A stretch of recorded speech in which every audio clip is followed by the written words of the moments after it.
Good morning, guys. Saturday. It's my Saturday to work. And here we are, headed down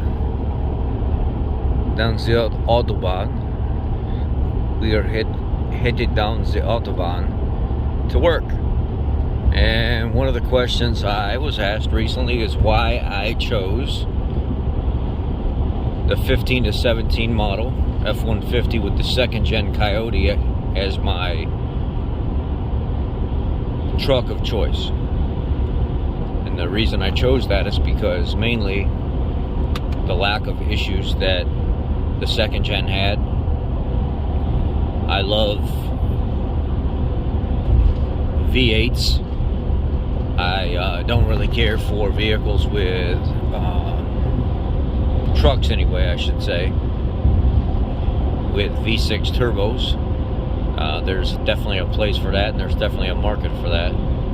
I like naturally aspirated, bigger engines. And 2017, the 3.5 EcoBoost got the 10-speed transmission.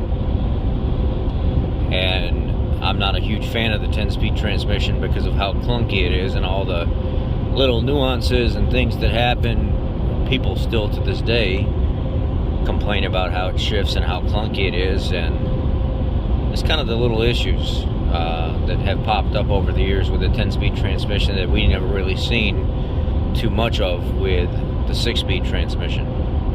The 6-speed transmission, 15, 16, 17, really was an outstanding setup.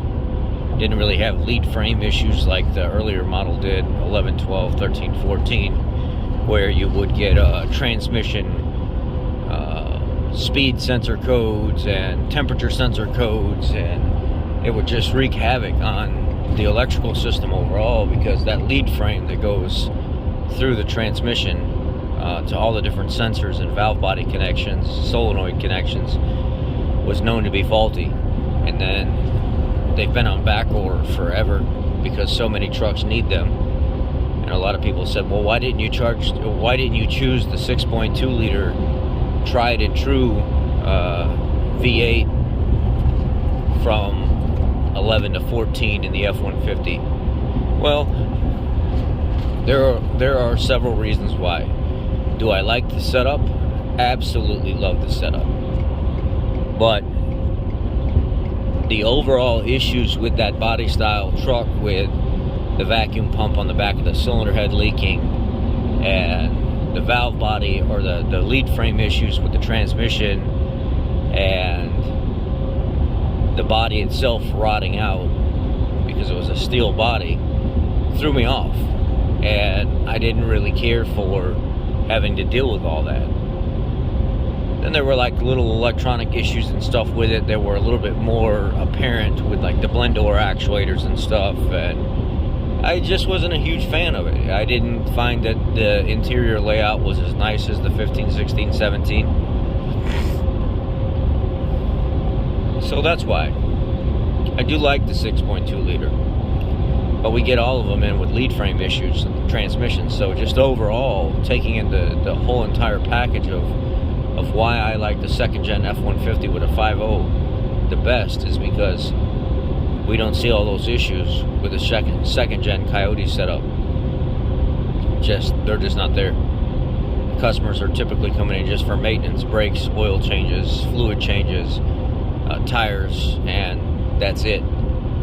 The only vehicles we see from the second gen era that really have an issue are the 3.5s every once in a while, with turbo coolant line leaks or oil line leaks, or timing chain stretch that need to be changed because it was a fleet vehicle and they beat the hell out of it. So that's why I chose the 5 liter with the 6R80 6-speed transmission instead of any of the other setups from 2011 to 2017. 2017 to 2020 was kind of a rough year for Ford with the 3.5 EcoBoost because cam phaser rattle.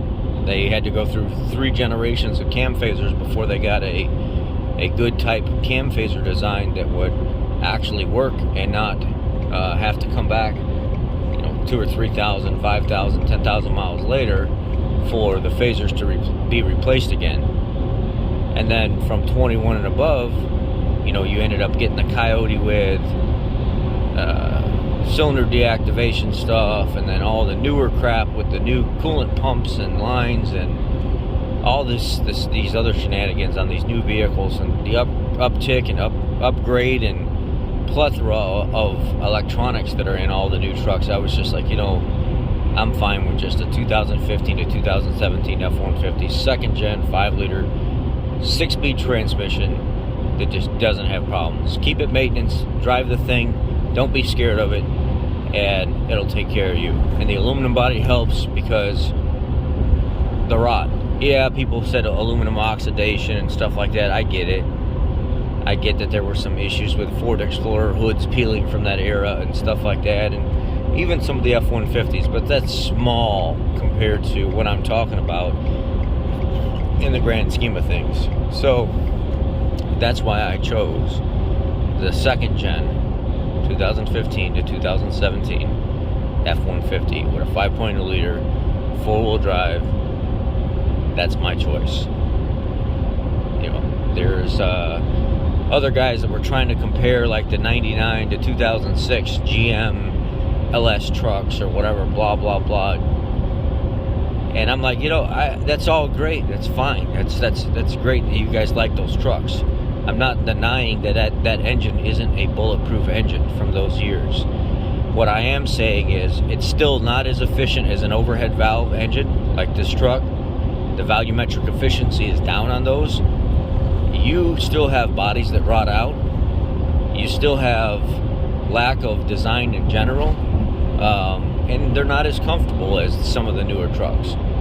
So that's why I chose the 15 to 17 F-150. That's why that truck didn't make my list for my respectable opinion, professional opinion, on why I chose the 2015 to 2017 F-150 as the best half-ton truck overall for its time, for efficiency, comfort, options, how it left the customer in their financial state from having to take care of it overall.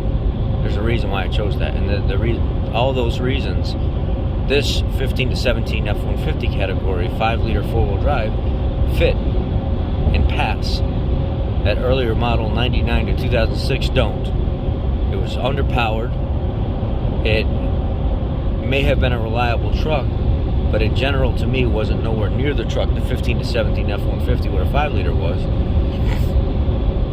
So that's why I didn't choose that truck. And the interior design on those trucks were just hideous, god awful, and they just don't make my list. And if that upsets people, go cry to your mommy. Go ask her for some milk and cookies.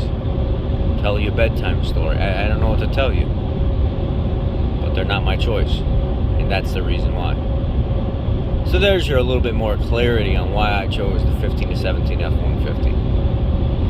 I hope you guys have a great day, and I hope you learned something from some of my videos, or one of my videos, or this video, or whatever it may be, and you tell me about it. Thank you. Be blessed. As always, I love you guys. Thank you for being here, and have a great weekend. Have a safe weekend.